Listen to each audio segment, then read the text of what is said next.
Pada pembelajaran kali ini, kita akan mempelajari hubungan antara gaya dan gerak. Seperti yang kita ketahui, gaya adalah tarikan atau dorongan yang bekerja pada suatu benda, sehingga benda tersebut dapat bergerak atau berubah bentuk. Contohnya adalah ayunan. Ayunan ini akan bergerak jika kita beri gaya dorong, dan akan berhenti apabila kita hentikan gaya dorongnya. Lalu, apakah yang dimaksud dengan gerak? Gerak adalah peristiwa perpindahan suatu benda dari kedudukan awal. Besar dan kecilnya gaya yang diberikan kepada suatu benda akan mempengaruhi gerak benda tersebut. Semakin besar gaya yang diberikan kepada benda, maka gerak benda semakin cepat dan semakin jauh. Sebaliknya, jika gaya yang diberikan kecil, maka gerak benda tersebut akan lambat. Contoh gerak benda akibat gaya dapat kamu lihat pada ketapel. Ketapel dapat digunakan untuk melontarkan kerikil. Sebuah ketapel biasanya terbuat dari kayu dengan dua karet yang diikatkan ke kedua sisinya. Menggunakan ketapel juga sangat mudah. Pasang kerikil pada bantalan karet, kemudian tarik dan lepas karet. Ketapel dibuat dengan memanfaatkan sifat karet yang lentur. Saat menarik karet, berarti kita memberikan gaya pada karet. Akibatnya, karet menjadi kencang. Jauhnya rentangan karet ketapel menunjukkan besar gaya yang kita berikan. Agar kerikil dapat terlontar dengan cepat dan jauh, kita harus memberikan gaya yang besar. Gaya yang besar dapat timbul jika kita menarik ketapel kuat-kuat. Gaya tarik yang diperlukan akan semakin besar jika benda yang ditarik juga semakin besar. Setelah tarikan dilepas atau gaya dihilangkan, karet akan memiliki gaya dorong. Gaya inilah yang menyebabkan kerikil terlontar dari bantalan karet.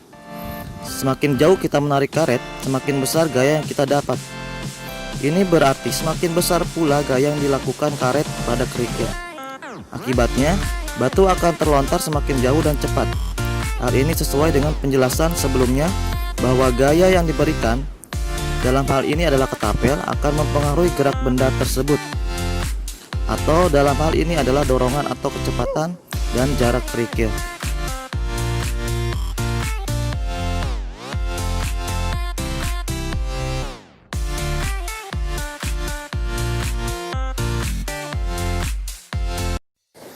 Gerak adalah perubahan tempat atau posisi benda.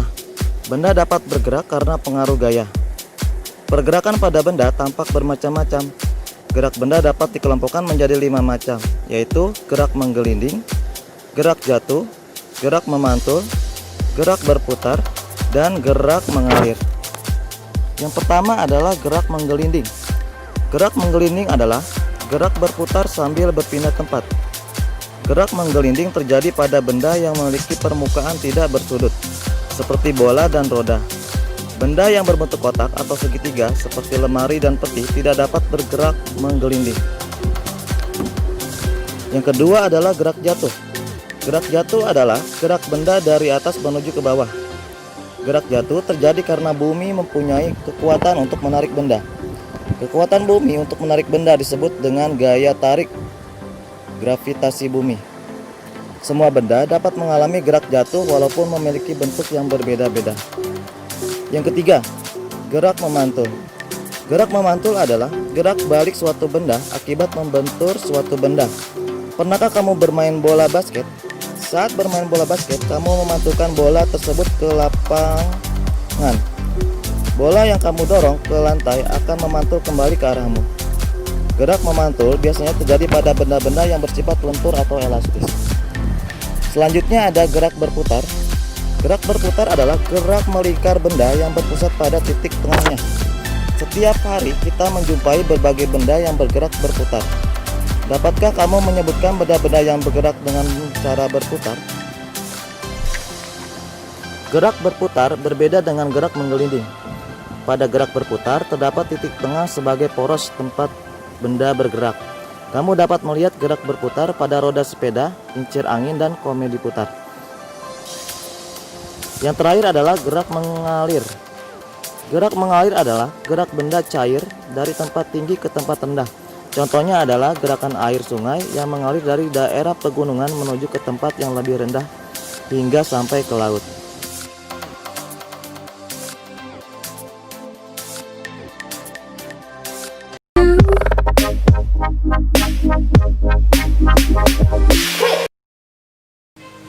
Pengaruh gaya terhadap gerak benda.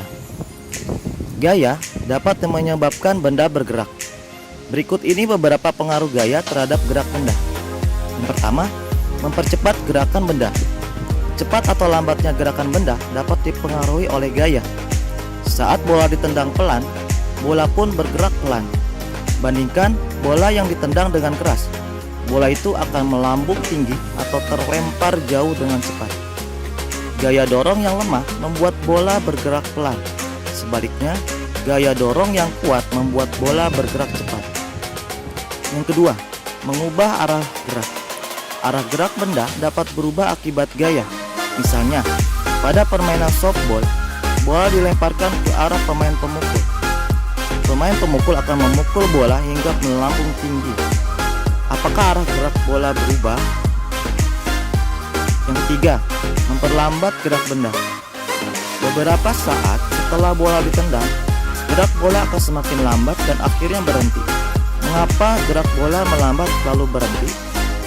Gerakan bola melambat karena ada gaya yang menahannya. Gaya yang dapat memperlambat benda disebut dengan gaya gesek. Gaya gesek ini adalah gaya yang terjadi jika ada dua permukaan yang saling bersentuhan. Yang keempat, menghentikan gerak benda. Selain menyebabkan benda bergerak dan melambat, gaya juga yang membuat benda berhenti. Gaya yang membuat benda berhenti adalah gaya gesek. Contohnya, seperti motor yang direm akan terhenti. Jika sepeda motor bergerak cepat, maka diperlukan gaya gesek yang besar. Sebaliknya, jika sepeda motor bergerak lambat, maka diperlukan gaya gesek yang lebih kecil.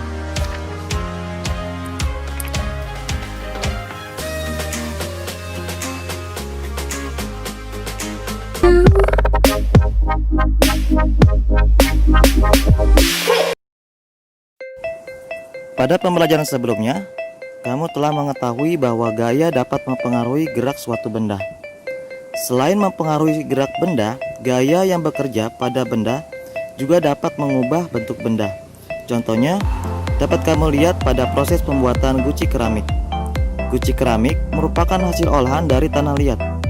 Tanah liat dapat dibentuk sedemikian rupa sehingga dihasilkan berbagai macam produk yang cantik dan menarik. Gaya yang diberikan oleh tangan pada tanah liat membuat bentuk tanah liat berubah. Hal ini menunjukkan bahwa gaya juga dapat mengubah bentuk benda. Semakin besar gaya, semakin besar pula perubahan bentuk benda. Berikut ini beberapa contoh lain bahwa gaya dapat mengubah bentuk suatu benda. Yang pertama, coba kalian amati karet gelang. Bagaimana bentuknya? Lalu tariklah karet gelang itu. Apa yang terjadi? Karet gelang yang semula berbentuk lingkaran berubah bentuk ketika ditarik. Yang kedua, pernahkah kamu melihat orang yang sedang memahat kayu? Kayu yang semula berbentuk gelendong bisa diubah menjadi berbagai bentuk. Ada yang menjadi meja, kursi, mobil-mobilan, patung, dan sebagainya.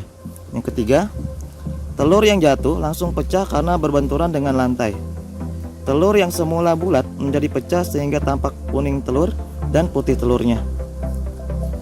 Yang keempat, sama seperti tanah liat, lilin mainan atau plastisin merupakan bahan lunak yang dapat digunakan untuk membuat berbagai benda, seperti berbagai jenis hewan.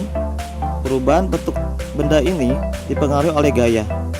Yang terakhir, adonan kue adalah contoh benda padat yang paling mudah diubah bentuknya. Jika ditekan dan digulung, bentuk adonan kue yang berisi berbagai bahan seperti terigu, telur, tepung gula, dan mentega akan berubah menjadi bentuk yang lain.